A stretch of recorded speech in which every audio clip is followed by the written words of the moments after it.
El último sábado, alrededor de las 6:30 hora local, se escucharon sirenas de ataque, mientras una lluvia de 5.000 cohetes volaba hacia territorio de Israel con un objetivo claro. Inmediatamente, el grupo militante Hamas ingresaba por tierra, mar y aire para la invasión sobre el territorio israelí en un ataque multifacético y sin precedentes.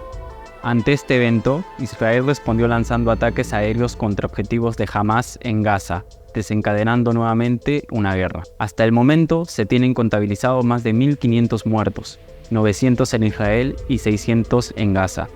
Además, medios locales reportan que Hamas tiene como rehenes a varios israelíes, entre mujeres, niños, ancianos y soldados. Pero, ¿qué desencadenó el conflicto entre Israel y Palestina? ¿Por qué Hamas ataca ahora? ¿Qué gana con esto? Aquí en Voces TV te lo explicamos.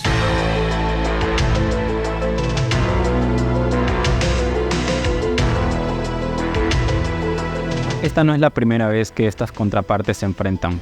Históricamente, el conflicto tiene un origen complejo. El Comité Especial de las Naciones Unidas sobre Palestina aseguró el 3 de septiembre de 1947 que los motivos para que un Estado judío se estableciera en Medio Oriente se fundamentan en argumentos basados en fuentes bíblicas e históricas. Bajo esta premisa, Palestina e Israel se encuentran en constante tensión geopolítica desde antes de la fundación del Estado israelí en 1948.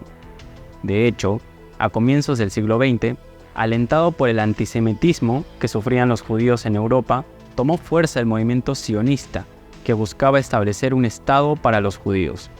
Tras la desintegración del Imperio Otomano en la Primera Guerra Mundial, Reino Unido recibió la administración de la Liga de las Naciones sobre el territorio de Palestina.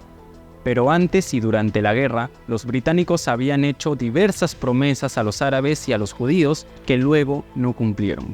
Tras la fundación de Israel el 14 de mayo de 1948, al día siguiente, Egipto, Jordania, Siria e Irak invadieron este territorio. Fue la primera guerra árabe-israelí, también conocida por los judíos como la Guerra de la Independencia o de la Liberación. Tras este conflicto, el territorio inicialmente previsto por las Naciones Unidas para un Estado árabe se redujo a la mitad.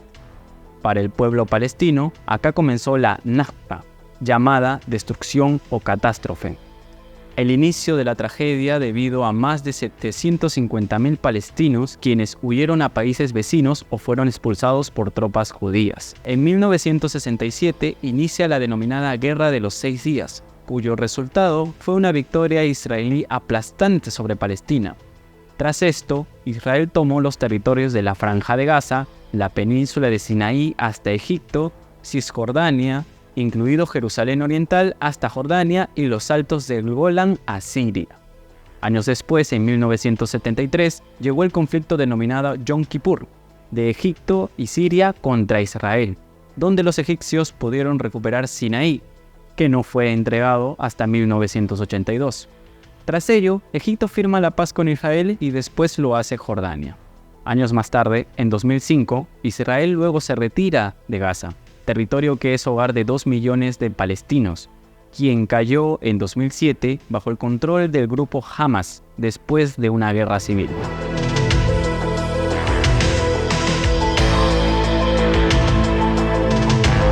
Hamas es una organización militar islamista que surgió en 1987, de la Hermandad Musulmana, que es un grupo sunita fundado en 1920 en Egipto.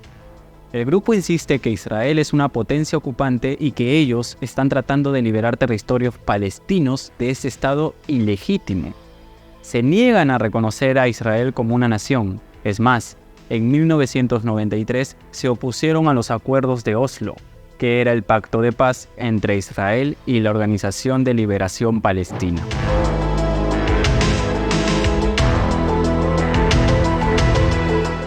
Ahora que tenemos contexto de la situación histórica, es necesario entender. Este ataque sin precedentes se produce un día después del 50 aniversario del ataque sorpresa contra Israel de Egipto y Siria en 1973, el conflicto ya mencionado Yom Kippur.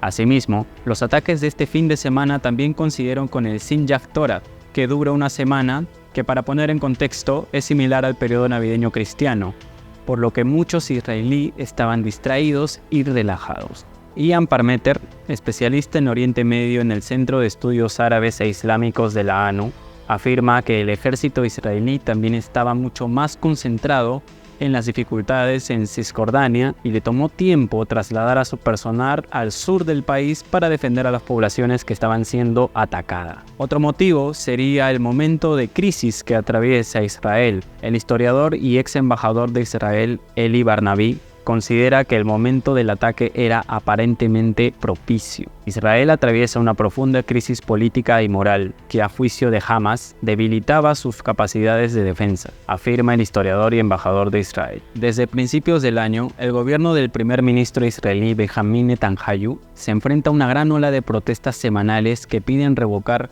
una controvertida ley que, según los manifestantes, socavará gravemente la democracia del país al debilitar el sistema judicial. A muchos analistas les sorprende que, pese a la gran vigilancia digital y satelital que Israel ha instalado en sus fronteras, que es considerada como una de las más grandes y con mayores recursos de Medio Oriente, jamás haya burlado a la inteligencia israelí, tal y como pasó hace 50 años.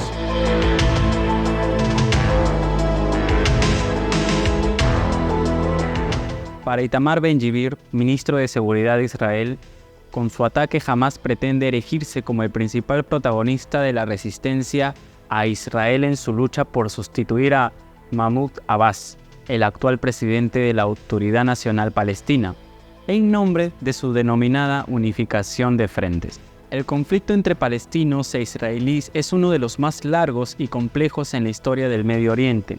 Las comunidades internacionales han pedido un cese a los conflictos que no trae más que trágicas consecuencias para los inocentes, tanto israelíes como palestinos. Pero los dirigentes de Hamás han dicho que no están dispuestos a negociar un intercambio de prisioneros mientras duren las hostilidades.